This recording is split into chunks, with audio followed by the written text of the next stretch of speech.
Bienvenidos entonces a todos los tempraneros que están ahí, que conectados desde temprano, ya se vienen conectando hace unos minutos. Qué bueno tenerlos del otro lado, qué bueno estar nuevamente en un nuevo martes de Escuela Sobrenatural. Estamos nuevamente con las expectativas renovadas por lo que Dios va a hacer hoy en medio nuestro. No quiero tomar mucho tiempo de arranque porque tenemos un día intenso con un contenido bastante extenso. Venimos de dos martes excepcionales en el desarrollo de los canales proféticos por parte del pastor Carlos. Y hoy nos vamos a meter, a partir de hoy, en realidad por algunos martes, en el uso correcto de la palabra de Dios y cómo utilizarla para bendición de otros y cómo ser usados a través de la palabra de Dios para bendecir a otros. Así que vamos a meternos directamente sin muchas más presentaciones ni extensión. No tengo ni tiempo de mirar el chat ahí un poquito a todos los que están ya saludando y darles solamente la bienvenida y meternos directo con el video porque tenemos ahí una clase de Carlos extensa y después seguimos con la última clase de Matías en lo profundo. Así que los dejo directamente con el video, Dios los bendiga y que puedan aprender la correcta utilización de la palabra de Dios.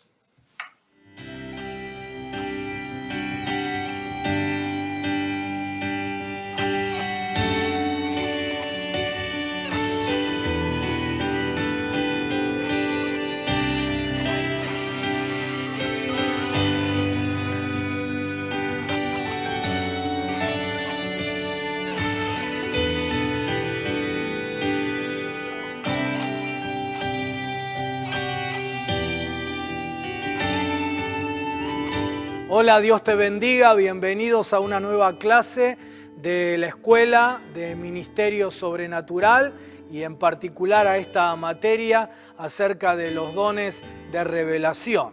Hoy quiero que juntos aprendamos sobre el uso adecuado de la palabra de Dios y el mal uso y el abuso de la palabra de Dios, sea el logos o sea la rema, es decir, sea el uso de una determinada escritura, de un versículo de la Biblia o de una palabra profética o de revelación. Para ello quiero que leamos un pasaje de la Biblia donde Jesús es muy fuerte y luego quiero que lo expliquemos juntos. Te pido que ores para que yo al explicarlo no le saque la fuerza, la firmeza, la advertencia tan fuerte que Jesús hace. Que no lo licúe con mi explicación ni lo suavice, sino que podamos tener bien negro sobre blanco la enseñanza tal como Jesús la expresó primeramente y también para nosotros mismos. De tal manera que si tenemos que ser corregidos, lo podamos hacer, o si tenemos que cuidarnos para que no nos lastimen otros, también levantemos el escudo. El pasaje está en el Evangelio de Juan, capítulo 5, versículos 37 al 47. ¿Sí? Dice la palabra de Dios: también el Padre que me envió ha dado testimonio de mí. Nunca habéis oído su voz, ni habéis visto su aspecto, ni tenéis su palabra morando en vosotros, porque a quien Él envió, vosotros no creéis. Escudriñad las Escrituras, porque a vosotros os parece que en ella tenéis la vida eterna, y ellas son las que dan testimonio de mí, y no queréis venir a mí para que tengáis vida. Gloria de los hombres no recibo, mas yo os conozco, que no tenéis amor de Dios en vosotros. Yo he venido en nombre de mi Padre y no me recibís. Si otro viniere en su propio nombre, a ese recibiréis. ¿Cómo podéis vosotros creer? Pues recibís gloria los unos de los otros y no buscáis la gloria que viene del Dios único. No penséis que yo voy a acusaros delante del Padre. Hay quien os acusa, Moisés, en quien tenéis vuestra esperanza. porque si creyeseis a Moisés, me creeríais a mí, porque de mí escribió él. Pero si no creéis a sus escritos, ¿cómo creeréis a mis palabras? Te lo dije, es un pasaje duro. ¿Vos sabés por qué está en la Biblia? Porque nosotros corremos con los mismos peligros que los primeros escuchas de esta palabra de Jesús, es decir, los doctores de la ley, los escribas y los fariseos. Sería una pésima aproximación a la palabra si al leer este pasaje creemos que la única finalidad es que conozcamos lo que los religiosos de aquel tiempo no creían y su relación con Jesús. Si está en la Biblia es para que a vos y a mí no nos pase lo mismo. Aquellos religiosos citaban las Escrituras, citaban la palabra de Dios, la recitaban, la repetían permanentemente, continuamente a lo largo del día. Es más, llevaban encima lo que se llaman los tefilim. Los tefilim, ¿qué eran? Son dos cajitas hasta el día de hoy. El pueblo o los ortodoxos judíos lo siguen usando. Los tefilín eran dos cajitas chiquitas de cuero que estaban unidas la una con la otra por una correa de cuero. Una de esas cajitas de cuero se ataba a la cabeza y se colocaba sobre la frente. Luego la correa de cuero unía esa caja de la cabeza a la otra caja. La correa de cuero seguía por todo el brazo izquierdo, ¿no? Para que estuviera cerca del corazón. Se le daban 7 vueltas a la correa de cuero al brazo y allí cerca del corazón estaba la segunda cajita. Y finalmente la correa de cuero se terminaba pasando por el dedo mayor de la mano izquierda. En las dos cajitas había 4 secciones de las escrituras, de la palabra de Dios escritas en pergamino. ¿Y cuál era la idea de esto? La idea de esto, y esto lo usaban los doctores de la ley, los fariseos, los escribas, la idea de esto era que las escrituras estuvieran sobre el cerebro, sobre el corazón y en la mano. Así la palabra de Dios debía estar sobre la mente, sobre las emociones y sobre las acciones. Así que ellos llevaban eso. Ellos repetían las escrituras permanentemente varias veces al día, como en una letanía, ¿no? En una recitación continua. Pero Jesús les dice en ese versículo 38, ustedes no tienen su palabra morando en ustedes, porque a quien Él envió, vosotros no creéis. Pueden repetir 1 y 100 veces la Escritura, pero no tienen el espíritu de la Escritura en su corazón. La pueden llevar en las dos cajitas, pero no vive dentro de ustedes. No se hace realidad en sus vidas. Ustedes son doctores de la palabra, expertos en la palabra, pero no creen. Y entonces les manda a los expertos, les dice, escudriñen las escrituras. ¿Para qué? Para poder creer. ¿Sabes por qué? Porque usaban las escrituras para no creer. Y entonces les dice que hay 3 razones por las que ellos mal usaban las escrituras. La primera, acordate que estamos leyendo la Biblia y estamos leyendo esta historia y esta enseñanza de Jesús porque vos y yo podemos correr los mismos peligros. La primera es porque no quieren creer. La palabra no mora en ustedes porque no quieren creer. Y las escrituras son para que crean en mí. Pero ellos no querían aceptar el poder de Jesús ni su autoridad. Veían los milagros, pero no los creían. Y para no creer, para ir en contra de lo que Jesús hacía y decía, mal usaban las Escrituras. La segunda razón, dice Jesús, es que el amor de Dios no está dentro de ustedes. El versículo 42 dice que Jesús les dijo, yo los conozco bien.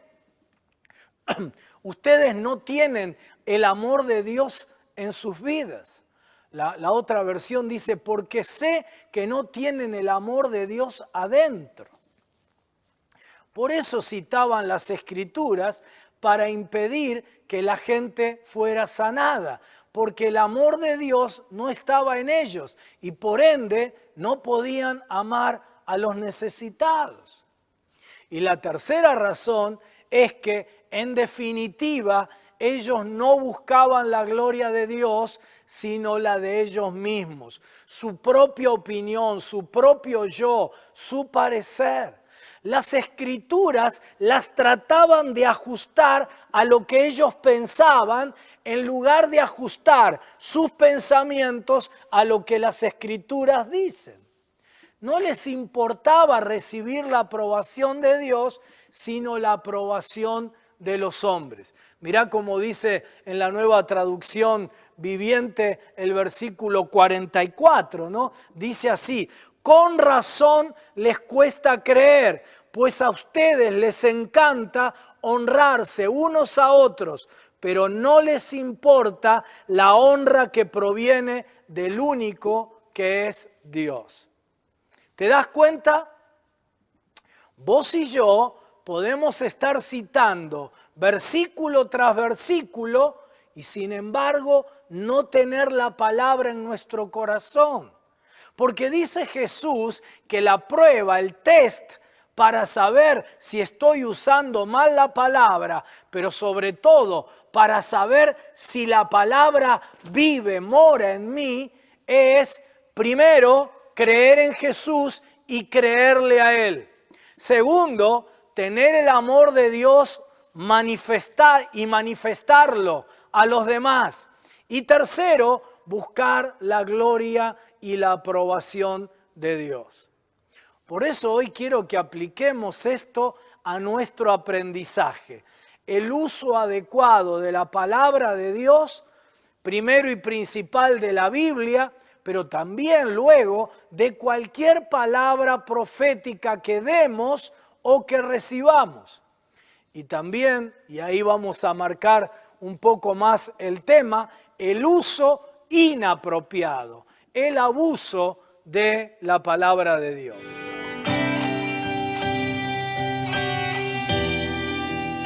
En primer lugar, las Escrituras pueden ser utilizadas para bien o para mal. Cuando la Biblia es utilizada para el propósito para el cual Dios la inspiró, entonces conduce siempre al crecimiento, a la maduración, a la bendición de quien la recibe. Pero también es cierto que Satanás usa la palabra y que los seres humanos podemos usar mal la Biblia. La Biblia es perfecta, pero depende de quién y cómo la usa. Te voy a dar algunos ejemplos. Los hijos de Zebedeo la usaban para mal.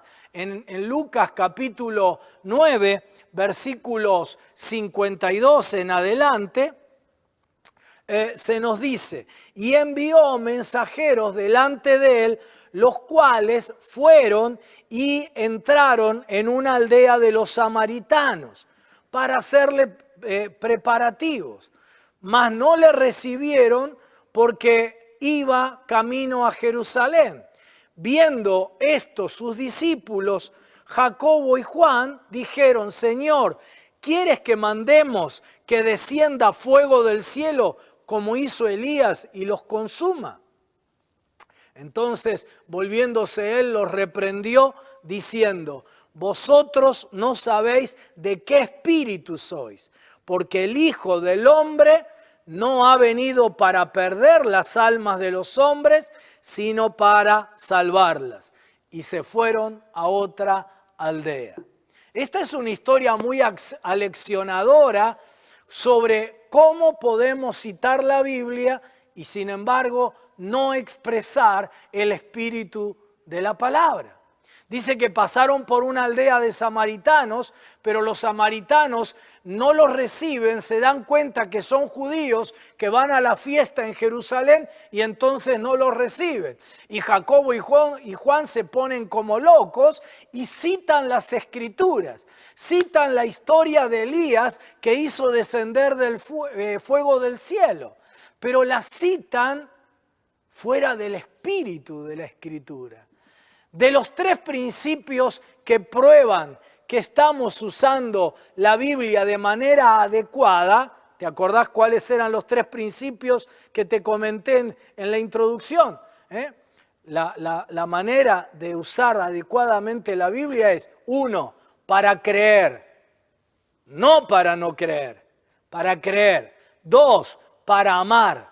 Y 3, para buscar la aprobación de Dios y no de los hombres. De los 3 principios, 2 de ellos al menos no estaban. Ellos citaron las escrituras para fulminar a los samaritanos, es decir, el amor de Dios no estaba en sus corazones como para expresarlo a los samaritanos. Y segundo, no entendían qué era lo que glorificaba a Dios, qué era lo que le agradaba a Dios. Que lo que le agradaba a Dios no era el mal de las personas, sino su salvación. Y entonces Jesús los reprende. Es fuerte. El verbo que se usa allí significa reconvenir, retar, censurar, reprender.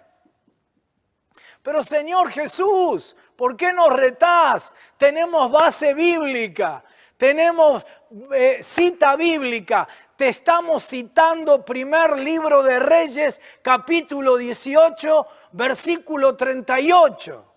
No. Ustedes no tienen base bíblica, tienen excusa bíblica para buscar su propio enaltecimiento y no les importa nada de la gente. Ustedes querían fulminarlos con fuego.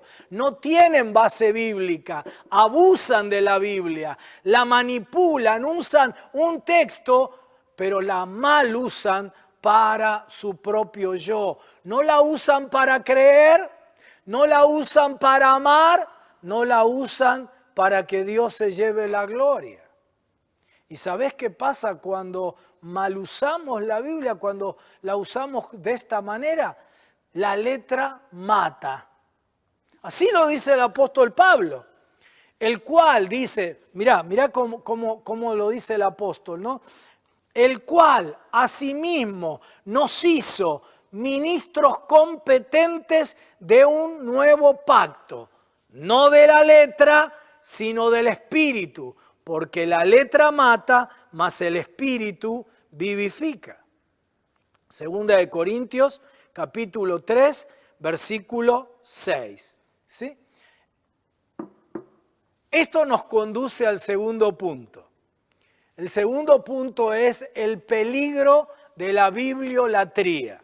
Algo de esto te prediqué hace algunos domingos atrás. Las escrituras dan testimonio de Jesús. Las escrituras, la Biblia, no es un fin en sí misma, sino el instrumento, el medio que Dios ha revelado para conocerle a Él, a Jesús. Amamos las escrituras, pero las escrituras no son Dios. Las escrituras nos conducen, nos ayudan a comprender a Dios, pero no son Dios. Me encantó en los programas de Odres Nuevos, en 2 de los programas por lo menos, el pastor Pablo Deiros habló en esos 2 programas de Odres Nuevos de la bibliolatría y dijo literalmente Pablo, no es cierto que nosotros seamos el pueblo del libro, somos el pueblo de Dios. Nosotros otra vez amamos la Biblia. ¿Qué sería de nosotros sin la Biblia? Pero la Biblia no es nuestro Dios. Nuestro Dios nos dio la Biblia, pero no para que la manipulemos. La Biblia es la palabra de Dios que nos da principios para vivir y sobre todas las cosas enseña a vivir por fe en aquel que inspiró la Biblia.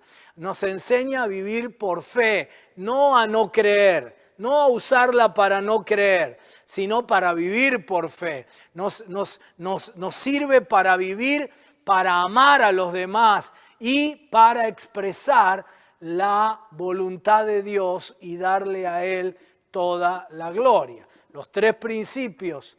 Y cuando vos captás el espíritu de la palabra, entonces vivís sabiamente. De lo contrario, aunque cites el versículo bíblico, eso es manipulación. Así hacían los fariseos. Ellos manejaban las escrituras puntillosamente, pero no agradaban a Dios. Ellos cumplían el versículo bíblico que hablaba, por ejemplo, del reposo, pero no querían que fuera sanada la mujer en el día del reposo.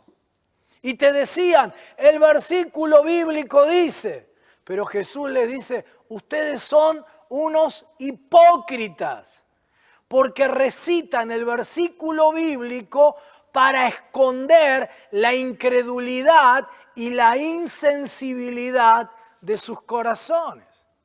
Y entonces ellos continuaban y seguían y decían, ¿y qué es eso nuevo que tus discípulos hacen? Que no se lavan las manos, que no ayunan, que sanan a los enfermos en días de reposo. Las escrituras dicen. La Biblia era su ídolo. La leían, la repetían 1 y 1000 veces. La llevaban en la cabeza, en el corazón, en la mano, pero no captaban el corazón de Dios. Y el religioso de hoy hace lo mismo. Te dicen, ¿y dónde está el versículo bíblico que apoya eso? Y siempre el énfasis está en no creer. No te citan la Biblia para creer, para estimular a alguien, no sé, a tomar su sanidad, para impulsar a una persona a prosperar por los principios de la palabra, sino que siempre te citan la Biblia para no creer, para desanimar la fe, para negar la obra poderosa de Dios, para debilitar la entrega del creyente a Dios. Pero acordate bien de esto.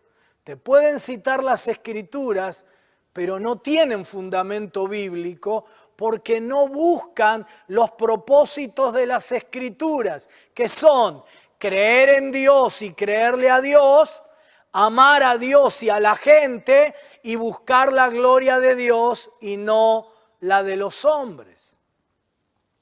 Esto nos lleva al tercer punto de nuestra enseñanza y es la finalidad de las escrituras. La palabra de Dios tiene un fin que es creer. ¿Por qué? Porque dice la palabra que la fe viene por el oír y el oír la palabra de Dios. Así que cuando usamos la palabra, el fin es que la gente que escucha crea más. Sin embargo, hay gente que usa las escrituras para no creer y para apagar la fe de los demás. Y cuando esto es así, Jesús dice que son las propias escrituras las que te acusan cuando las usás para no creer. Esto es lo que Jesús les dijo a los religiosos de su tiempo. Les dijo, no penséis que yo voy a acusaros delante del Padre. Ya hay quien os acusa. ¿Quién es? Moisés, en quien ustedes tienen su esperanza. Porque si le creyeran a Moisés, me creerían a mí, porque de mí escribió. Pero si no creéis a sus escrituras, a los escritos, ¿cómo creeréis en mis palabras? Ellos citaban a Moisés, es decir, la Torá, el Pentateuco, los primeros 5 libros de la Biblia, pero citaban la Biblia para no creer. Y Jesús les dice, están manipulando. Porque si creyesen a Moisés, si creyesen en esos escritos de Moisés, esos 5 primeros libros de la Biblia, me creerían a mí.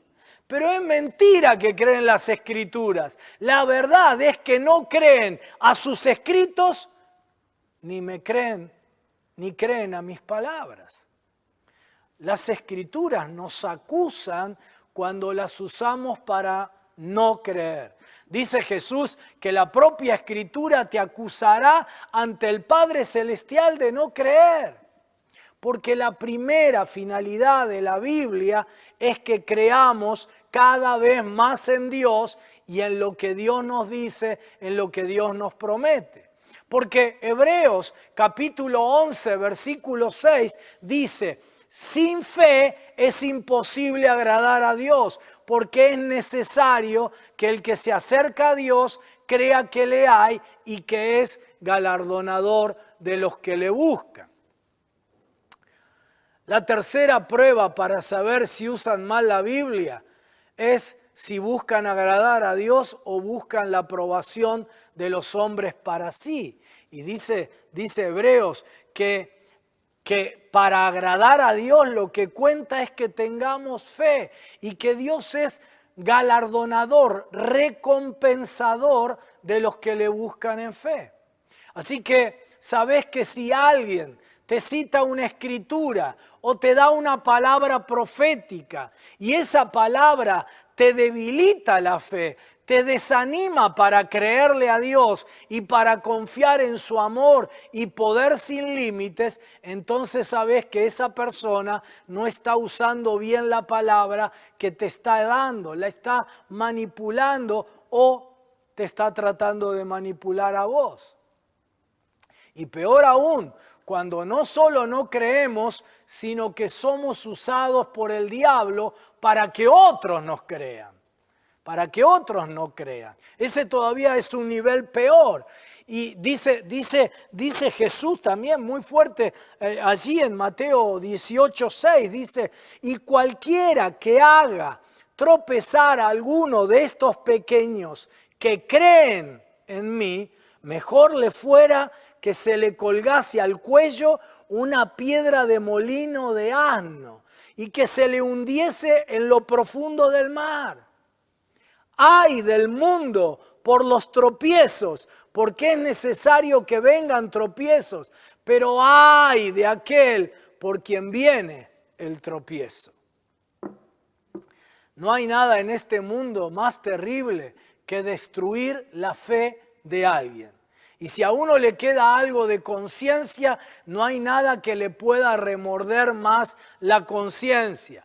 La piedra de molino era una piedra que debía ser movida por un burro, por un asno, de tan pesada que era. Y eso nos habla del peso de la condenación que le espera a alguien que hace que otro se debilite en su fe.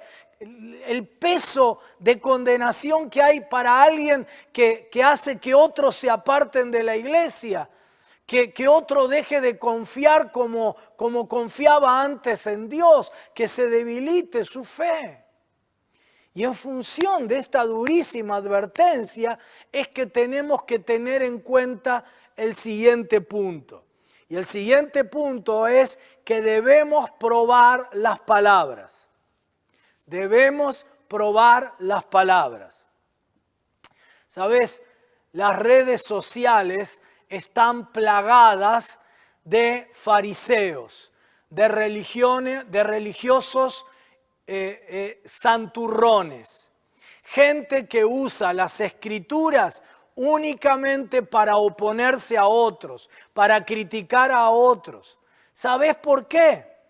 Porque los que usan las escrituras para bendecir, para que la gente crea, para que la gente se salve, para que la gente se sane, para que la gente sea libre, para que la gente progrese, no tienen tiempo para las redes sociales y para polemizar, están ocupados en bendecir. Por eso no solo es importante analizar lo que se dice, sino también quién lo dice. ¿Qué fruto tiene? ¿Cuántas personas llevó a Cristo? ¿Cuánto tiempo de su vida utiliza para bendecir a la gente, para ir a orar por los enfermos, para dar palabras de aliento al caído, etcétera?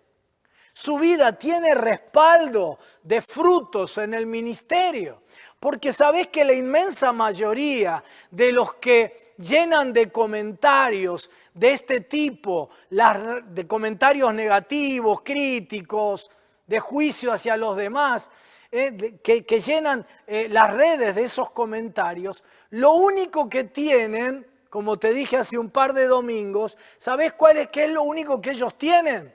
Un teléfono inteligente, y creen que eso les da autoridad para criticar a los que verdaderamente están estableciendo el reino de Dios. Ellos sentaditos con su teléfono, mientras vos vas a visitar a los enfermos a los hospitales, mientras vos das de comer a los pobres, mientras vos vas a los paradores, mientras predicás a Cristo en los trenes, en las plazas, mientras ganás a tus amigos para Cristo, mientras estás siempre pendiente con tu WhatsApp de cómo bendecir a otros. Hay un principio que yo aprendí cuando era estudiante del seminario, y que lo puse en práctica para mí mismo primeramente y luego en relación con lo que otros me dijeran. El doctor Bob Adams, profesor de ética en el Seminario Internacional Teológico Bautista, me enseñó lo siguiente: nunca permitas que alguien desde su teoría critique tu praxis o práctica. ¿Por qué? Porque siempre la teoría de uno va a ser mejor que la práctica del otro.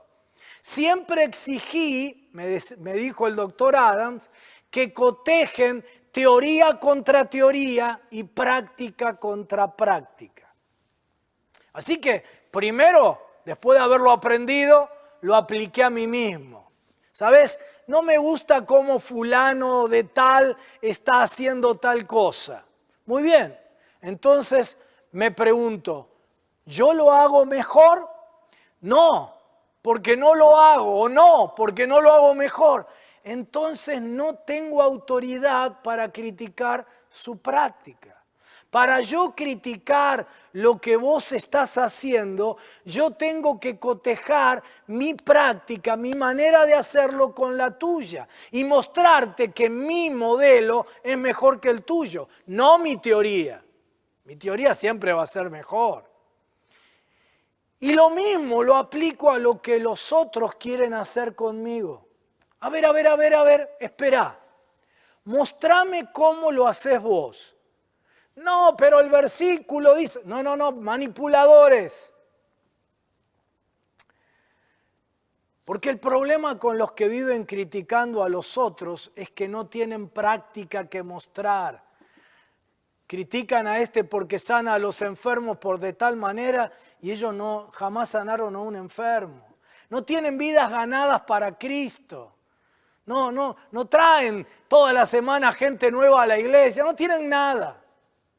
Y de la abundancia del corazón habla la boca. En realidad sí tienen algo, tienen un teléfono inteligente. Están llenos de amargura, no se sanaron de las decepciones, no las procesaron adecuadamente y entonces viven señalando, criticando, apagando la fe, desanimando. Y lo hacen como buenos fariseos, fariseos del día de hoy, fariseos modernos, ¿no? Usando las escrituras, pero mal usándola, manipulándola, porque ni siquiera la conocen lo suficiente. Usan versículos fuera de contexto para probar los errores de los demás. Por eso Jesús le dice, escudriñenlas. Muchachos, estudien en serio la Biblia, que no muerde. Se hacen los santos, pero son santurrones. Lo único que tienen de santos es el san sum. O usan palabras proféticas para manipularte hacia sus intereses. Pero Carlos, si alguien está haciendo algo malo o cometiendo un pecado o un error, ¿no tengo que señalarlo? Sí, pero como la propia Biblia manda hacerlo, no por las redes, no por detrás de tu hermano, no creando murmuración en tu iglesia, no chismeando, sino como la Biblia dice. ¿Y cómo dice la Biblia? Mateo 18.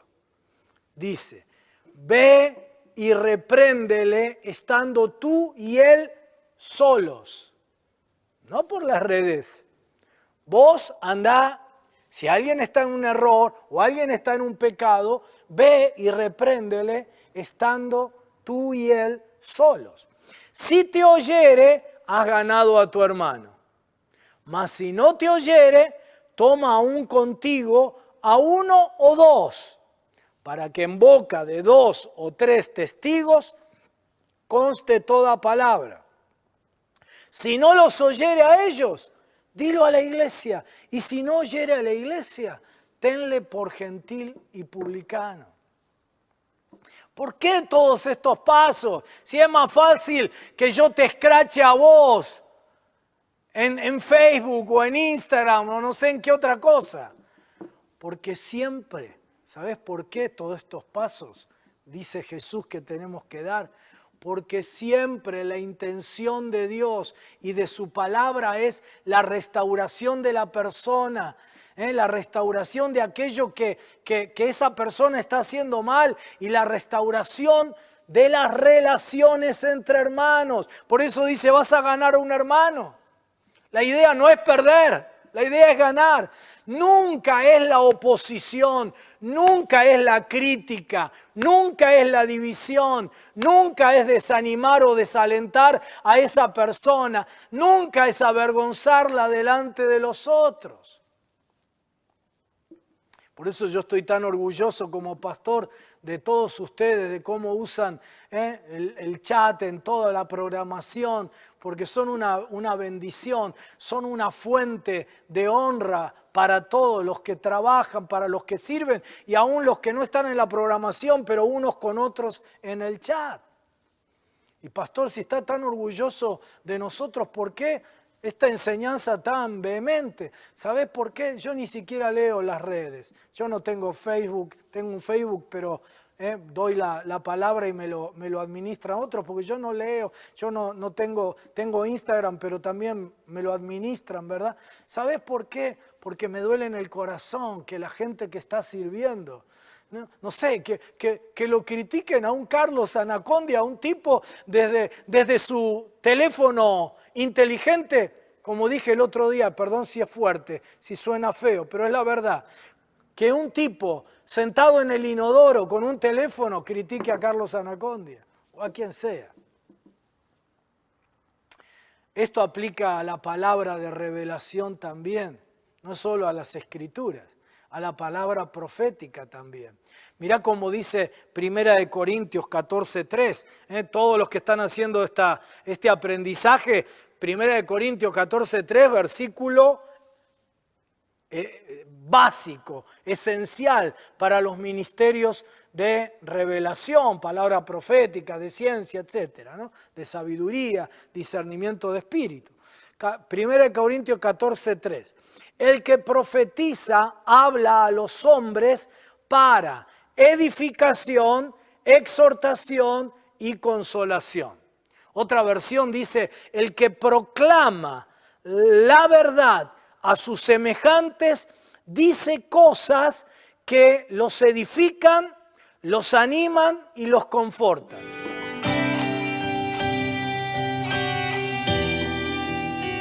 Quiero que veas el significado de cada una de estas palabras. Primero, edificación. La palabra griega es oikodomé, que viene de dos palabras griegas. Oiko, que significa morada, familia, casa, y domé, que significa construir. Vos, cuando das una palabra, tiene que ser para que la persona sea construida, sea levantada, edificada, que pueda morar, esa persona pueda morar en esa palabra. Es decir, que pueda encontrar hogar en esa palabra, que pueda sentirse confortada, que pueda ser contenida por esa palabra, que se sienta cubierta. No que apague su fe, no que le traiga confusión, sino que lo haga crecer más y más en su fe y en su misión aquí en la tierra. Segunda palabra, la palabra profética tiene que ser para edificación. 2, para exhortación.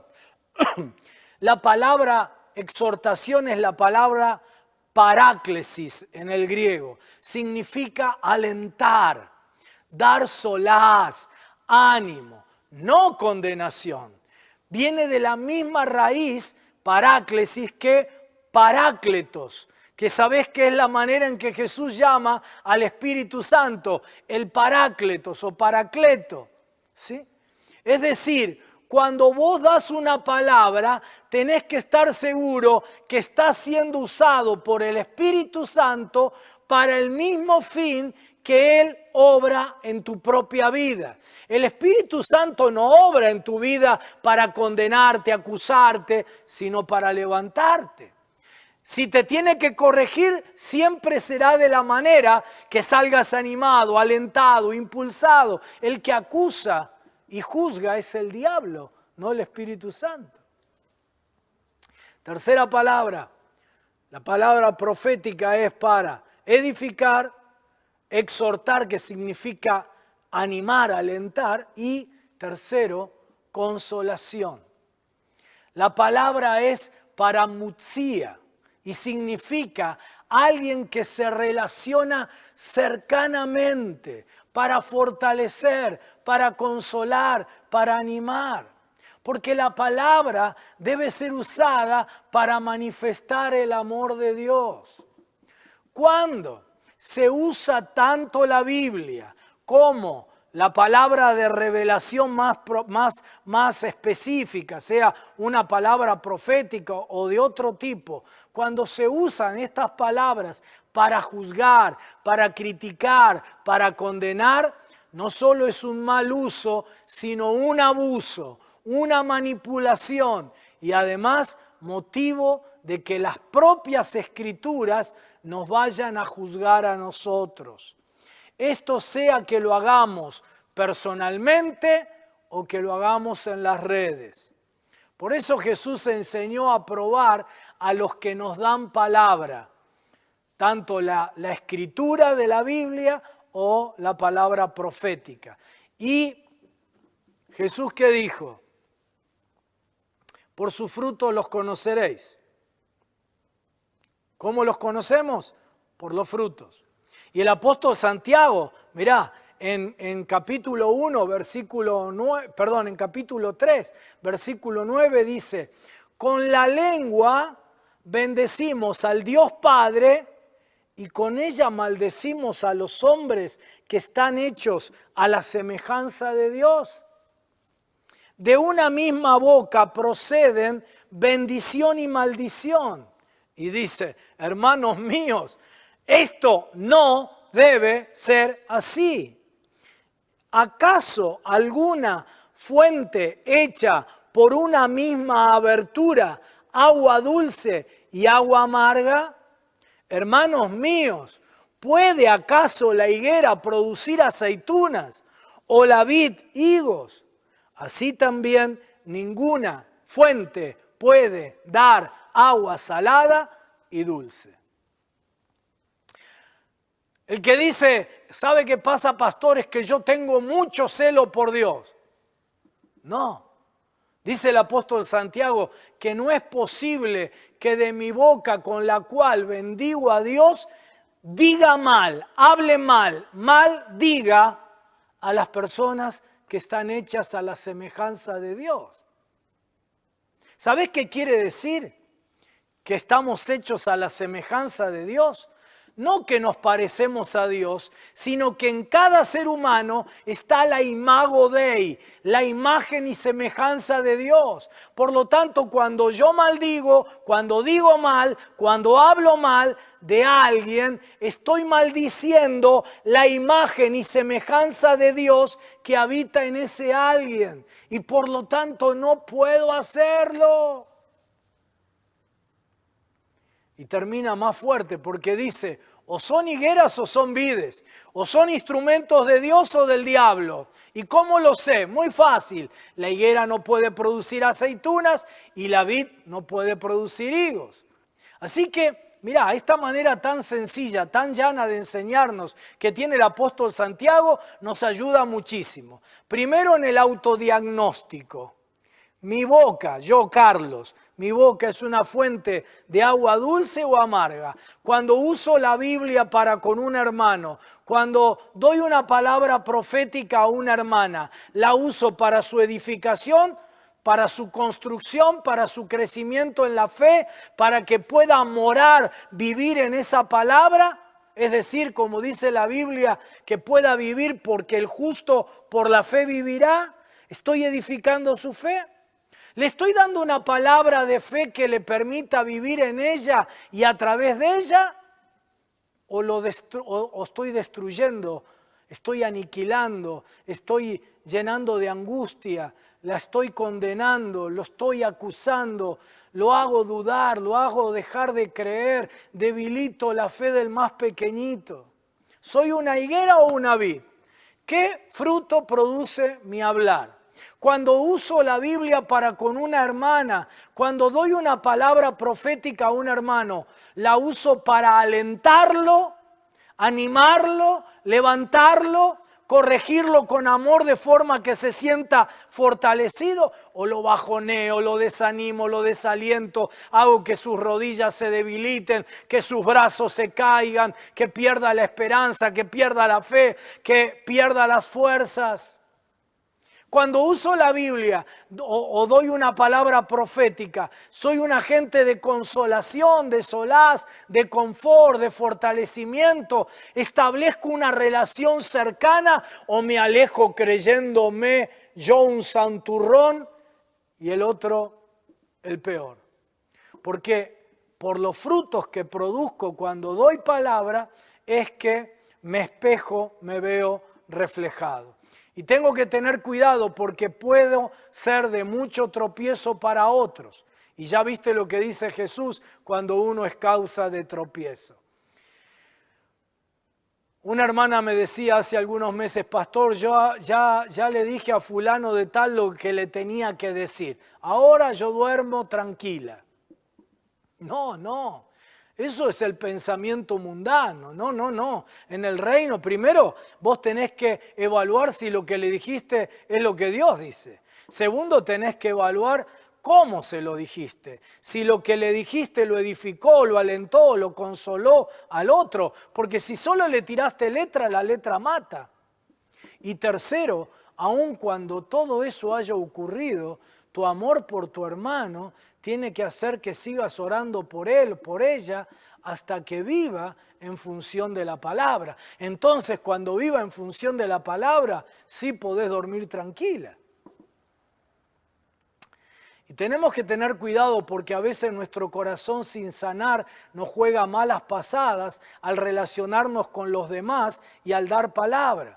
Cuando fuimos hijos muy exigidos por nuestros padres, siempre criticados, duros con nosotros, terminamos siendo nosotros también duros, súper exigentes, criticones, condenadores, acusadores. Cuando hemos vivido experiencias en la vida dolorosas y no fuimos sanados en nuestro interior, entonces nos volvemos escépticos, incrédulos y terminamos debilitando la fe de los demás. El metro patrón no es la palabra de Dios cuando hacemos esto, sino nuestra propia frustración. Por eso necesitamos ser sanados, por eso damos junto con esta materia de enseñanza sobre los dones de revelación, otra materia sobre la sanidad de nuestro interior.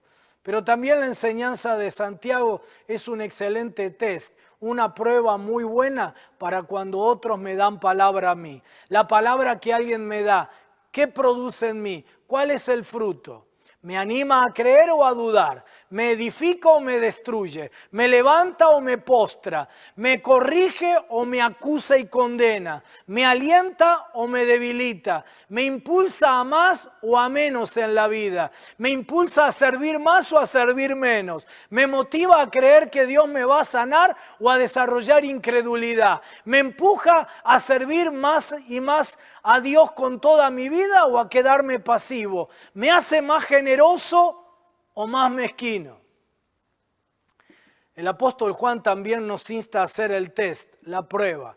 Amados, no creáis a todo espíritu, sino probad los espíritus si son de Dios, porque muchos falsos profetas han salido por el mundo.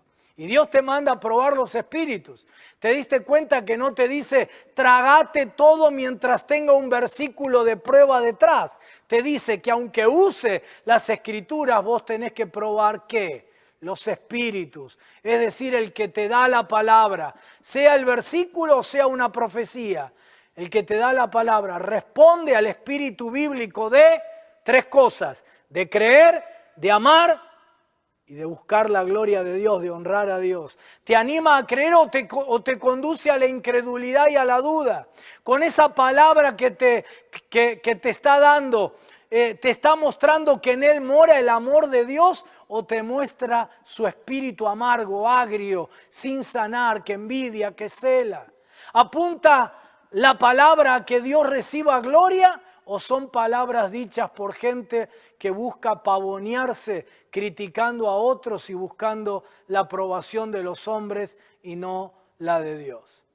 Testea tanto tu palabra como la palabra de los otros. Te estimula a creer o a dudar.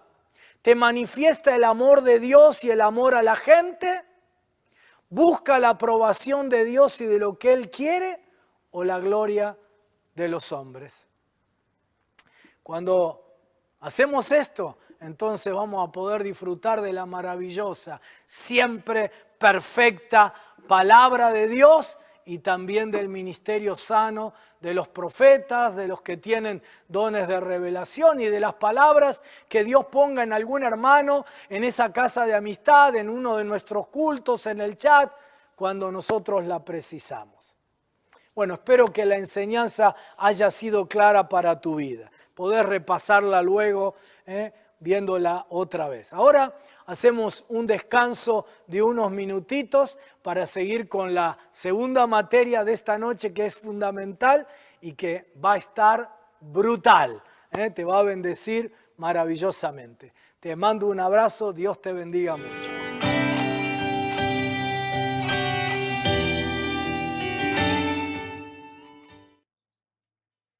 Bueno, tremenda palabra la que recibimos. Seguramente, como a mí, nos dejó pensando, nos dejó reflexionando, haciéndonos preguntas, revisando nuestras acciones. Así que respira profundo, nos tomamos esos 5 minutos de rigor entre una clase y la otra. Anda al baño, acomodate, toma un vaso de agua o lo que estés tomando, o relajá.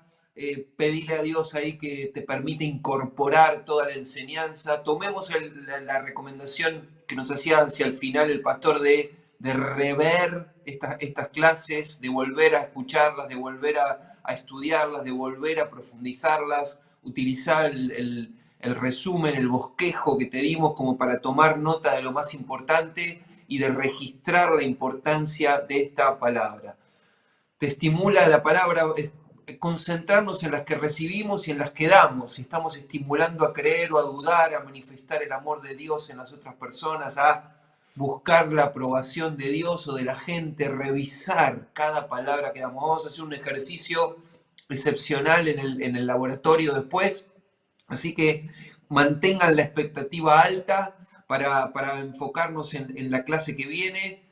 Los dejo ahí relajarse, comentar un poquito en el chat. Supongo que muy buena palabra, buenísimo, aleluya, buenísimo, muy bueno, impresionante. Esto es lo que genera en definitiva la palabra en cada uno de nosotros. Por eso estamos metidos, deseando en esta escuela sobrenatural que sean principalmente nuestras vidas transformadas para que seamos agentes, instrumentos de transformación en donde quiera que vayamos a partir de la palabra recibida.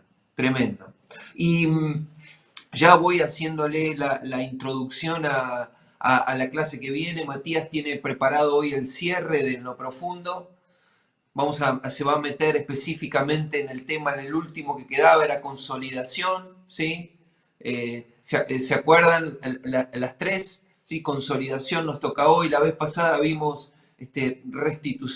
restitución. Dios restituye a la medida original, y eso es principalmente lo que nos enseñaba Matías. Dios restituye a la medida original, en proporción al original que Él pensó para cada uno de nosotros. Así que partiendo de esa base vamos a ver hoy la consolidación y repasando algunos puntos salientes de la otra vez. La restitución se enmarca en nuestro propósito y tenía que ver con nuestro propósito, siempre tiene que ver con el propósito.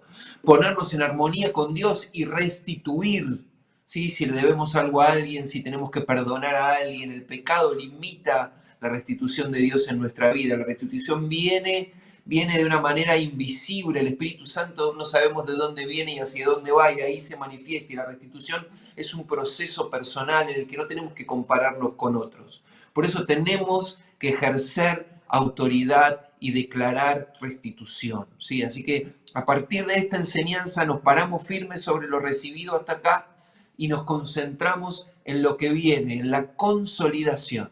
Y ya te voy vendiendo lo que va a venir en octubre, ¿sí? Vamos a tener el privilegio, bueno, el pastor Carlos va a seguir con revelación, va a seguir enseñándonos sobre la correcta utilización de la palabra, así que no te pierdas el mes de octubre. La primera mitad va a seguir relacionado con el ministerio de revelación y la correcta utilización de la palabra, y en la segunda mitad de la escuela va a estar el pastor Maxi López Acebo enseñándonos sobre cómo ministrar sanidad interior. Después de todo este proceso de sanidad que hemos hecho con la enseñanza excepcional que nos trajo Matías a cada uno de nosotros, en que tuvimos la posibilidad de revisarnos, de mirar hacia nuestro interior, de pedirle al Espíritu Santo que sane nuestro pasado, nuestro presente y ahora nuestro futuro, vamos a aprender con Maxi a cómo ministrar a otros en esa sanidad. Cómo Dios nos va a usar para ministrar sanidad interior, liberación, y cómo nos va a dar herramientas excepcionales para que como ministros que nos estamos preparando para hacer, tengamos lo necesario para poder ministrar a otras personas y ser utilizados con Dios con esa herramienta tan impresionante de ser instrumentos de sanidad en las manos del Espíritu Santo. Bueno, no ocupo más lugar. Dejo porque también Mati tiene unos cuantos minutos de clase ahí, así que aprovechen la clase de Matías. Hoy nos metemos en consolidación. Que Dios los bendiga.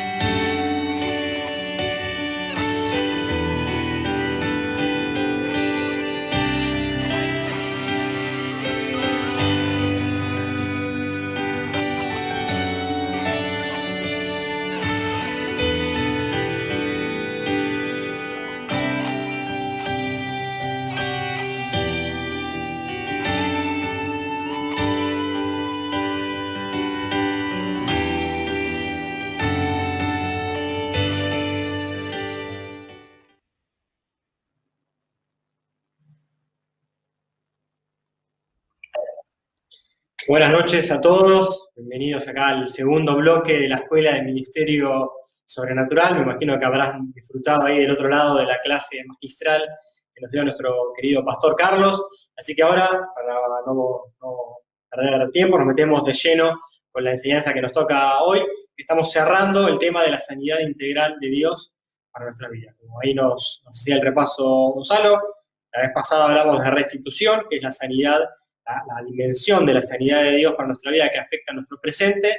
Hoy nos vamos a dedicar de lleno en la consolidación. Y acordate ahí el texto bíblico que daba lugar a esta enseñanza, era 2 de Crónicas 24:13, dice: hacían pues los artesanos la obra, y por sus manos la obra fue restaurada, y restituyeron la casa de Dios a su antigua condición, y la consolidaron.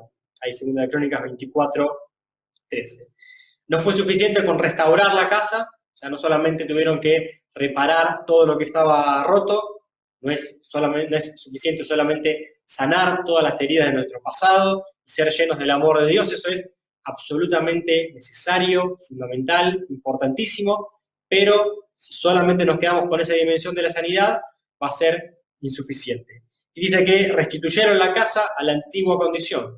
De vuelta, la restitución es absolutamente crucial, es clave dar la orden de restitución para que el enemigo vomite lo que nos robó y que Dios nos restituya en mayor cantidad, en mayor calidad lo que habíamos perdido. Eso es importantísimo, pero de vuelta, si nos quedamos solamente con eso o solamente con la restauración y la restitución, la sanidad va a quedar ahí de forma insuficiente. Por eso, al igual que los artesanos, que además de restaurar la casa y restituirla, la consolidaron, lo mismo tenemos que hacer nosotros. ¿Sí? Consolidar tenía que ver, el texto original decía que tenía que ver con estar alerta, con fortificar, endurecer, con poner cimiento, poner fundamento sólido para que la casa pueda resistir, pueda durar en el tiempo. Y esto nos hace acordar a lo que enseñaba Jesús, ¿no? Construir la casa sobre la piedra, sobre la roca, para que cuando vengan las tormentas, la casa pueda permanecer, ¿no? Y decíamos recién que si nos quedamos solamente con la restauración y la restitución es insuficiente justamente por esto, porque tormentas, pruebas, personas que con o sin intención te van a fallar, te van a lastimar, situaciones difíciles, adversas en la vida, eso es algo que lamentablemente va a pasar, ¿no? Jesús lo dijo, en el mundo tendréis aflicción. Entonces, si vos no querés vivir una y otra vez en procesos de sanidad, una y otra vez en procesos de restauración, de restitución, siempre, como decíamos en la primera clase, ¿no? Vivir siempre en consejería, en consultorio pastoral, sino que vos querés justamente disfrutar, experimentar verdaderamente la vida plena y abundante que Cristo vino a darte, entonces vos tenés que consolidar tu vida, consolidar la casa, para que cuando vengan esas tormentas, vos, sí, obviamente te va a afectar, pero la casa se va a mantener. Y vos vas a poder alcanzar todo aquello para lo cual fuiste, en primer lugar, alcanzado por Cristo. Mirá lo que dice el apóstol Pablo a los Efesios en relación con esto. Dice Efesios 5, versículos 15 y 17. Así que tengan cuidado de su manera de vivir. No vivan como necios, sino como sabios, aprovechando al máximo cada momento oportuno, porque los días son malos. Por tanto, no sean insensatos, sino entiendan cuál es la voluntad del Señor. Pablo le dice a los hermanos ahí de la iglesia de Éfeso, le dice, presten atención a su manera de vivir. Fíjense cómo están viviendo. No sean necios, sino que vivan como sabios. ¿Qué tiene que ver esto con lo que estamos hablando? Las personas sabias entienden que todo en la vida está conectado. Las personas sabias entienden que las situaciones que están viviendo hoy son el resultado de su pasado. Y las personas sabias entienden que las decisiones que toman hoy, las acciones que realizan hoy, son la base, es lo que vos estás sembrando y vas a cosechar en tu futuro. Las personas sabias entienden que la responsabilidad del diseño de nuestro futuro, de consolidar nuestra casa, es personal y es algo que tenemos que hacer hoy. Hoy es el momento de poner el fundamento sólido en tu vida. No cuando tengas familia, no cuando tengas esa posibilidad ministerial, laboral, no cuando tengas ese ascenso, no cuando seas más grande. El momento para consolidar tu vida es hoy. Por eso Pablo les dice, no vivan como necios, sino como sabios. Entiendan que todo en la vida está conectado. Entiendan que las decisiones que ustedes toman hoy son las cosas que van a cosechar en el futuro. El futuro no viene, el futuro no llega, el futuro no ocurre, sino que el futuro lo estás decidiendo, lo estás haciendo, lo estás armando, lo estás diseñando hoy con tus decisiones. Y una cosa más que las personas sabias entienden es el contexto en el que viven. Fíjate que Pablo le dice, aprovechando cada oportunidad porque los días son malos. Y eso se refiere al contexto, al entorno en el que estamos viviendo, en el que vivía en ese momento la iglesia y en el que vivimos en este momento nosotros hoy en día. Las personas sabias no ignoran el contexto. Nosotros como hijos e hijas de Dios estamos convencidos de que el cielo gobierna sobre la tierra, de que Jesús tiene absolutamente el control de todas las cosas, pero eso no nos habilita a nosotros para desentendernos del contexto, para ignorarlo, porque total, como Dios tiene el control, Él me va a bendecir, va a salir todo bien. No, las personas sabias tienen que aprovechar cada situación entendiendo el contexto.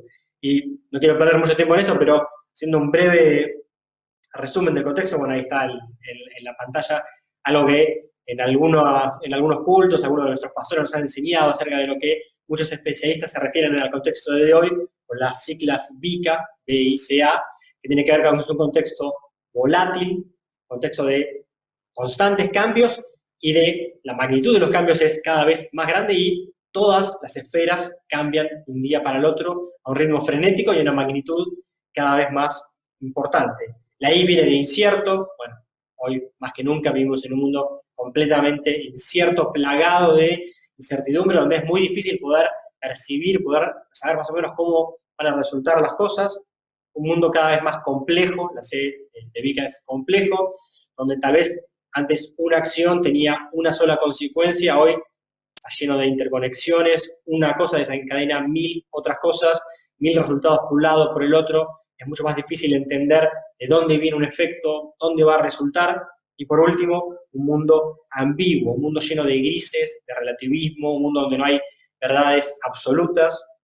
Este es el contexto en el que estamos viviendo, ¿no? Estos son los días malos que decía Pablo. Nosotros tenemos que ser sabios y consolidar nuestra vida hoy entendiendo este contexto, ¿no? El pastor Carlos también nos ha enseñado mucho acerca de un contexto hiperindividualista, un contexto sumamente egoísta, con el yo en el centro. Y a todo esto, la situación actual que estamos viviendo de pandemia, crisis y demás, no ha hecho más que potenciar todas estas cualidades.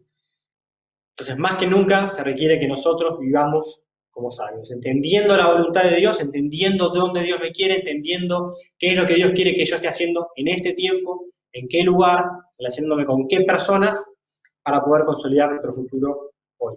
Acordate lo que decía este pasaje hermoso del profeta Jeremías, o sea que recontra conocido, Jeremías 29, del 11 al 13, dice, porque yo sé muy bien los planes que tengo para ustedes, afirma el Señor. Planes de bienestar y no de calamidad, a fin de darles un futuro y una esperanza. Entonces ustedes me invocarán y vendrán a suplicarme y yo los escucharé. Me buscarán y me encontrarán cuando me busquen de todo corazón. No importa el contexto, los planes de Dios para tu vida son planes de bendición. Son planes buenos, son planes de bienestar para darte un futuro, para darte esperanza, para bendecirte. Eso es así. Pero, ¿qué tenemos que hacer nosotros? Dice después el profeta, buscarlo de todo corazón para que recibamos revelación acerca de esos planes. En este contexto incierto, complejo, ambiguo, volátil, más que nunca tenemos que aplicar esta enseñanza y buscar de todo corazón revelación de Dios para estar alineados con esos planes que ya sabemos que son de bendición. Acordate lo que veíamos la clase pasada con el ejemplo de Isaac. Isaac sabía que en la tierra donde él estaba viviendo era una tierra donde había crisis, donde había hambre, donde había escasez de comida, pero ¿qué hizo? Buscó revelación de Dios, Dios le dijo, quédate en este lugar. Se quedó ahí y cosechó al 100 por 1, volvió a abrir los pozos de agua, prosperó, creció. Porque si vos estás donde Dios te quiere, no importa el contexto, no importa la crisis, el cielo gobierna sobre la tierra, vos vas a ser prosperado, vos vas a ser prosperada. Pero, ¿qué tenemos que hacer nosotros? ¿Qué tiene que hacer la persona sabia que entiende el contexto, que entiende su responsabilidad personal y que entiende que las decisiones las tiene que tomar hoy para que su futuro sea de bendición?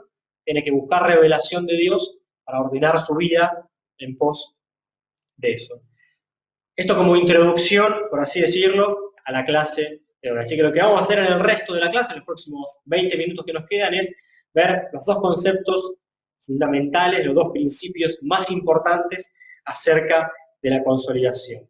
Y déjame decirte así como advertencia, que tal vez no es el mensaje más popular, no es el mensaje tal vez más marketinero, el que va a tener más likes, más retweets o lo que sea, no es tal vez el mensaje tampoco, no es algo que os diga, bueno, qué revelación, nunca había escuchado esto en mi vida, pero que no sea marketingero o que no sea algo nuevo, no quiere decir que no es algo absolutamente importante. Y esta enseñanza la encontramos también en el libro de Crónicas, Primera de Crónicas 28, dice así, es el mínimo contexto, David está a punto de terminar su reinado y su hijo Salomón lo va a reemplazar. Entonces esta es la enseñanza, el mensaje que le da David a Salomón antes de que lo reemplace. Le dice así: y tú, Salomón, hijo mío, reconoce al Dios de tu padre y sírvele con corazón perfecto y con ánimo voluntario.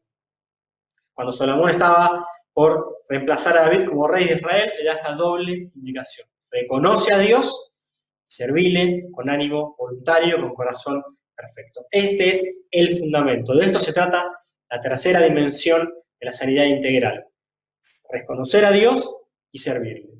Ahora vamos a meternos de lleno en lo que estamos hablando. Bueno, reconocer a Dios. Primera parte de esta doble indicación que David le dio a Salomón. Tendríamos que preguntar qué significa o qué quiere decir reconocer a Dios, ¿no? Como decíamos en la primera clase, tal vez alguien piensa, bueno, reconocer a Dios tiene que ver con aceptarlo como mi Señor, como mi Salvador, la oración de fe, la oración de entrega, el confesarlo con mi boca de que Él es mi Señor, y eso puede ser parte, pero si esa confesión no es acompañada con obediencia diaria, pareciera como que se queda un poco corto, ¿no? Si bien obviamente que es importante la oración de fe, y nosotros creemos que en el momento que la hacemos con convicción en nuestro corazón, sentida genuinamente, la Biblia nos habla de que somos transferidos a su reino, pero ahora en el día a día, si eso no es acompañado con obediencia, pareciera que se queda un poco corto. Ahora, vos seguramente conocés muchas personas que obedecen fielmente a Dios, diariamente lo ponen en primer lugar, buscan en primer lugar su reino, y como consecuencia de eso son prosperadas, avanzan, le va bien en la vida. Ahora, que les vaya bien en la vida, que avancen, que crezcan, que prosperen, no necesariamente es indicio de que esa persona está viviendo, experimentando la vida plena, la vida abundante que Cristo vino a darnos. Acordate que de eso se trata, ¿no? De pasar por este proceso de sanidad para poder experimentar y poder vivir la vida plena que Cristo ganó para nosotros, ¿no? Esto se ve bien claro en el ejemplo del área económica. La promesa de Dios en la Biblia es que si nosotros lo honramos con nuestras riquezas, si lo ponemos en primer lugar con nuestras riquezas, con el diezmo, con las ofrendas, siendo generosos, la Biblia es clara, dice que Dios abre los cielos y derrama bendición hasta que sobreabunde. Ahora, vos seguramente conocés personas que en el área económica les va muy bien, que prosperan, pero tal vez no son personas plenas, no son personas felices, no son personas con paz en su corazón. Ahora, ¿por qué pasa eso, no? Si son personas que reconocen a Dios, podríamos decir, que son personas que lo obedecen. Ahora, quiero que veas lo que dice, de vuelta el apóstol Pablo, en Efesios, porque reconocer a Dios es mucho más que una oración de entrega, es mucho más que una confesión, y es más incluso que obedecerlo fielmente. Dice Efesios capítulo 2, por lo tanto, ustedes ya no son extraños y extranjeros, sino conciudadanos de los santos y miembros de la familia de Dios, edificados sobre el fundamento de los apóstoles y los profetas, siendo Cristo Jesús mismo la piedra angular. En Él, todo el edificio bien armado se va levantando para llegar a ser un templo santo en el Señor. En Él también ustedes son edificados juntamente para ser morada de Dios por su Espíritu. ¿Qué dice Pablo ahí? Jesús, el fundamento, la piedra angular sobre la cual toda tu vida tiene que estar edificada. El fundamento sólido, el cimiento sobre el cual vos tenés que construir tu vida, tu futuro, tiene que ser Cristo mismo. Reconocerlo significa edificar tu vida entera en Él. Reconocerlo a Él como la persona más importante de tu vida todos los días, tu rey, el que tiene el primer lugar, tu centro, tu eje, sobre la persona sobre la cual tu vida está construida.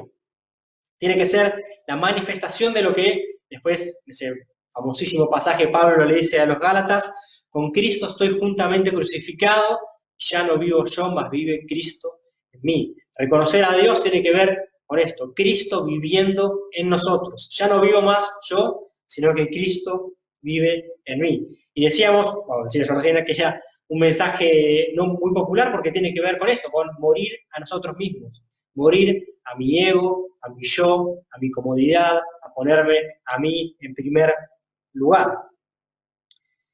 Si vos querés consolidar tu vida para vivir esa vida abundante que Cristo vino a darnos, vos tenés que construir tu vida entera en Cristo. Y esto resulta fundamental porque es muy fácil en la vida corrernos de nuestro eje, corrernos de nuestro centro que tiene que ser Cristo. Y cada vez que lo hacemos, Cada vez que yo me corro, cada vez que yo me muevo de mi eje, de la persona que tiene que ser mi piedra fundamental, ¿qué es lo que pasa? Me desbalanceo, como una mesa que se tambalea. Cuando yo me tambaleo, cuando mi vida se tambalea, ¿qué es lo que pasa? Y abro la puerta a las heridas, a ser lastimado, a pasarla mal, a volver a tener que pasar por procesos de sanidad, de restitución, de restauración. ¿Por qué? Porque me corrí de mi eje, me corrí de mi centro, que tiene que ser Cristo. Nuestra identidad no es lo que hacemos, nuestra identidad no es lo que tenemos, nuestra identidad no son nuestros títulos, lo que otros dicen de nosotros, lo que podemos pretender, la imagen que podemos proyectar. Nuestra identidad tiene que ser Cristo viviendo en nosotros.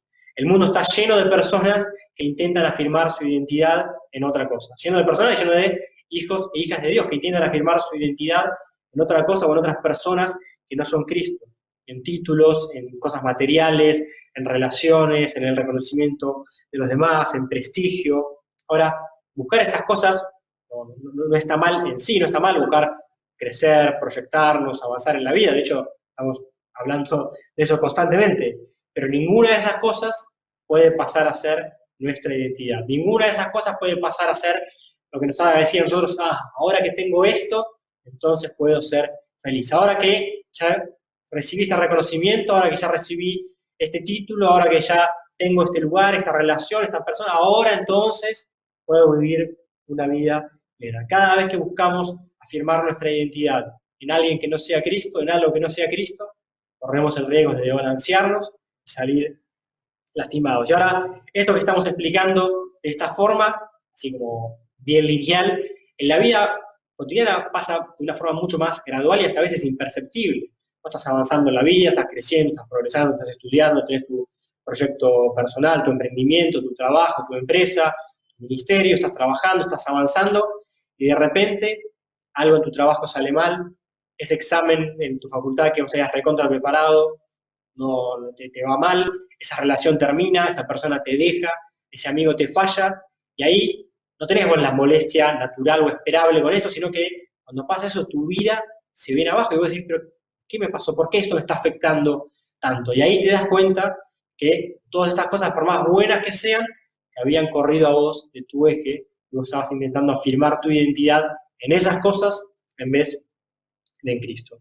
Y lo peligroso, además de salir lastimados, es que muchas veces creemos que lo que nos tiene así insatisfechos es justamente la falta de una de estas cosas. Y creemos que, no, a ver, yo todavía no estoy disfrutando de la vida plena que Cristo vino a darme porque todavía tengo este trabajo que no me gusta, porque todavía no me recibí, porque mi relación, porque todavía estoy soltero, porque mi relación es mala, porque me llevo mal con mi esposo, con mi esposa, entonces por eso todavía no disfruto de la vida plena. Pero en realidad lo que nos está faltando es afirmar nuestra identidad en Cristo, la persona más importante, nuestro eje, la piedra angular, como decía Pablo. Como decíamos hace un rato, Dios tiene planes de bendición para tu vida. Y Dios quiere que crezcas, Dios quiere ponerte en lugares de liderazgo donde tu luz brille a muchas personas. Por eso es necesario, para que no te desbalancees, para que los flashes, las luces del mundo no te distraigan, que vos día a día afirmes tu identidad en Cristo. Lo que le dijo David a Salomón, reconoce a Dios, para que el éxito como rey no te nuble, no te confunda, reconoce a Dios, afirma tu identidad. Para que vos puedas terminar diciendo, ahí hay una frase que el pastor Carlos cita en el libro del pastor T.D. Jakes, dice, yo soy todo lo que Dios dice que soy. Puedo hacer todo lo que Dios dice que puedo hacer. Y puedo tener y lograr todo lo que Dios dice que puedo tener y lograr. Ese es el objetivo de la consolidación, para que definitivamente vos no vivas más por los márgenes de la vida, sino bien afirmada en Cristo tu identidad, para que puedas decir, al igual que Pablo, que para vos el vivir es Cristo. Y la segunda parte de la consolidación es servir a Dios, ¿no? David le dijo a Salomón, reconoce a Dios y serví a Dios. Acá una cosa muy importante para nosotros, los hijos e hijas de Dios, para nosotros quienes afirmamos que nuestra identidad es Cristo, que nuestra vida está edificada en Cristo, el servicio no es una cuestión de cosas por hacer, no es una cuestión de tareas, de actividades, no es un área más de mi vida, el servicio es una cuestión de identidad, de la manifestación natural, de la expresión natural de mi identidad. El servicio tiene que ser, debe ser, para nosotros, personas con Cristo en el centro, tiene que ser la expresión de nuestra identidad.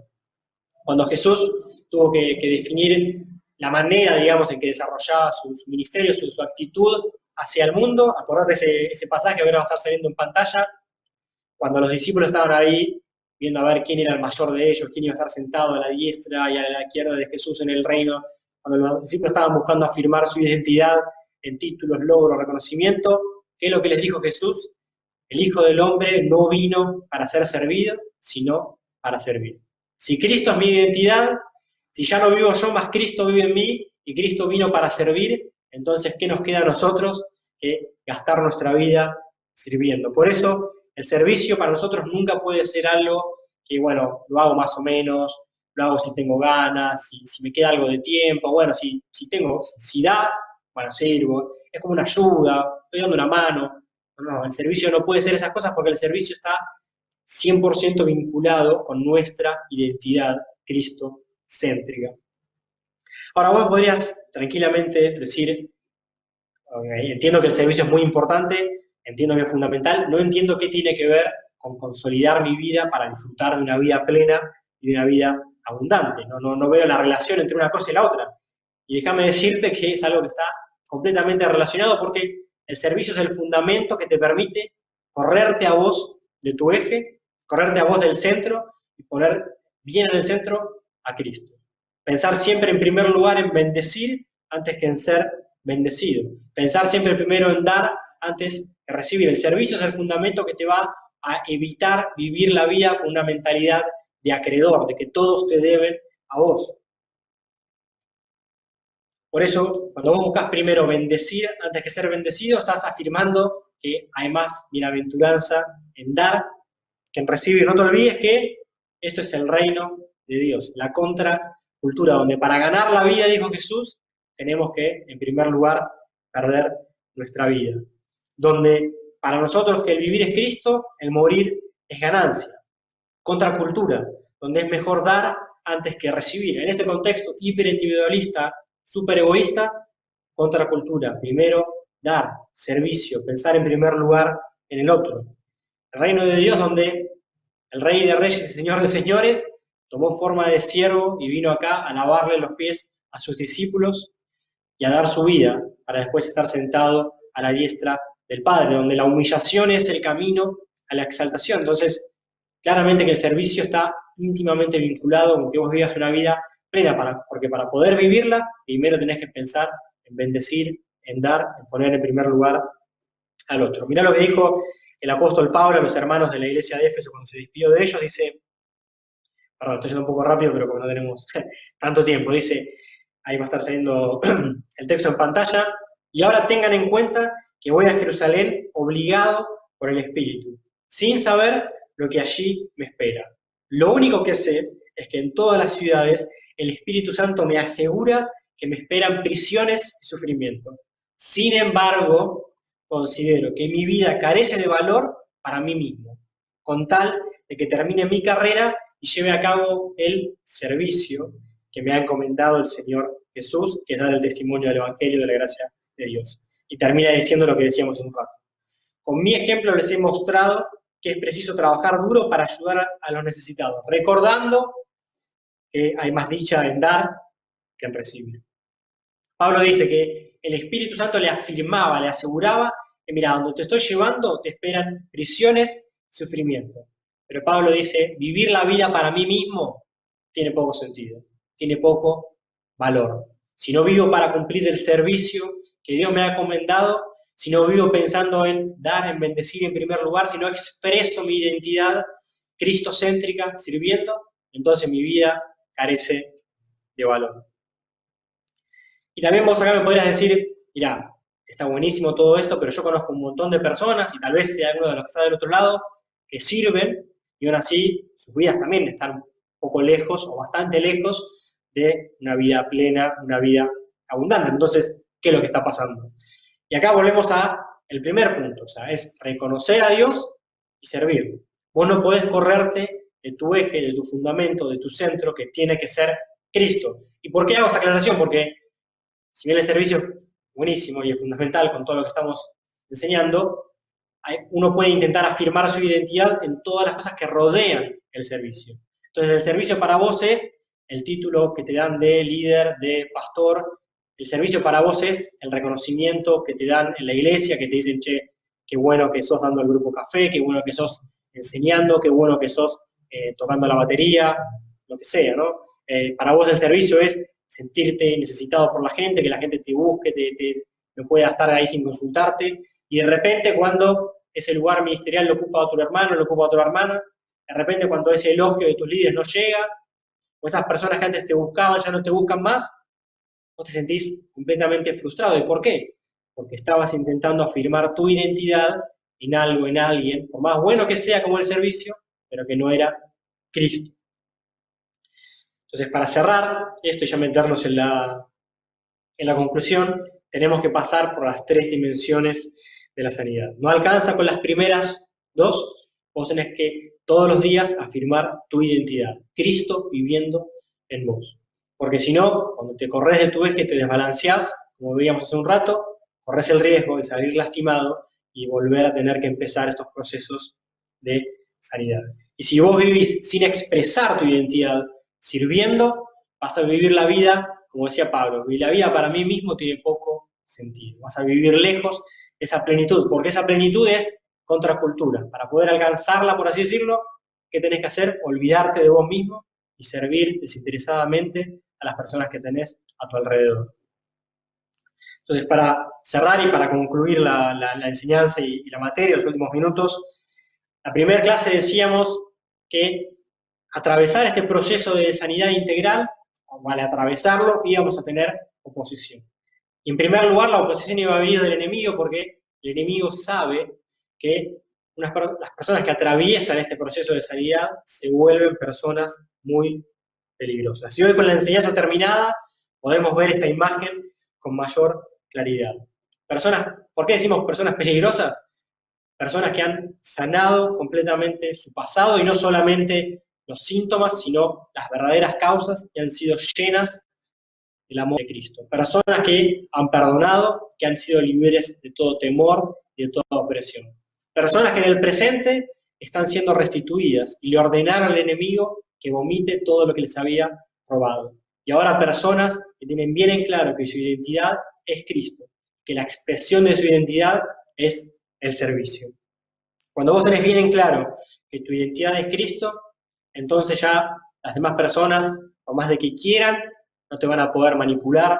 Los flashes del mundo, los modelos de éxito que te quiera vender la cultura, las presiones que puedan venir del trabajo, de la facultad, de las relaciones del mundo, todo eso no te va a marear, no te va a nublar, no te va a cegar, porque vos sabés que tu vida está edificada sobre el fundamento sólido que es Cristo. Y así vos podés servir sin estar preocupado en qué vas a recibir a cambio, reconocimiento, elogios o no, porque vos estás expresando tu identidad. Y por favor, no pienses que el servicio es solamente el ministerio en el cual vos estás en la iglesia. El servicio para nosotros, hijos e hijas de Dios, es 24/7. Si es la expresión de tu identidad, vos no puedes ser solamente las 2 horas que tenés ese grupo café, el momento en que preparás una reflexión para tu grupo por edades. Es la expresión de tu identidad. Entonces, vos servís en tu trabajo, en la facultad, en tu familia, en tu barrio, en tu ciudad, en donde sea, vos expresás tu identidad sirviendo. Y estamos en la escuela del ministerio sobrenatural.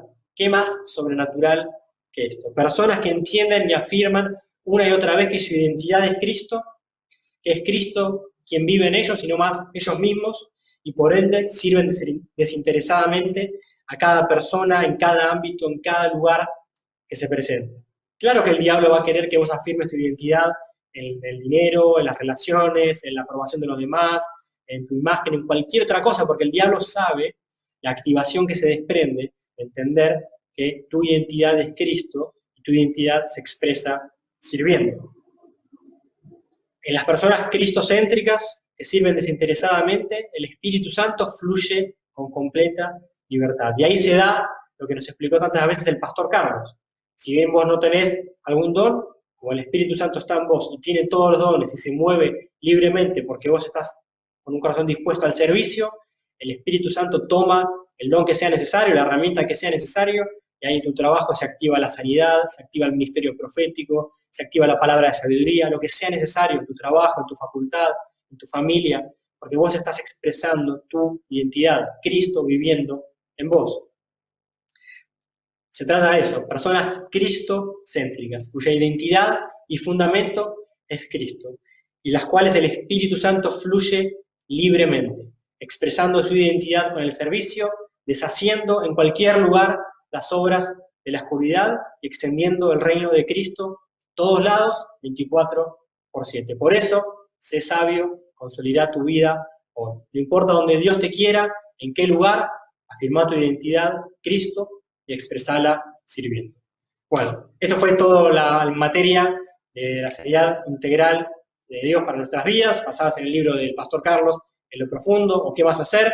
Espero que, así como me sirvió a mí preparar las clases para repasar cosas para mi vida, corregir, aprender, buscar consejos y demás, espero que también haya sido de bendición para todos los que están del otro lado. Ahora nos vemos en el Zoom, que Dios te bendiga mucho y nos encontramos, si no, el próximo martes. Buenas noches a todos.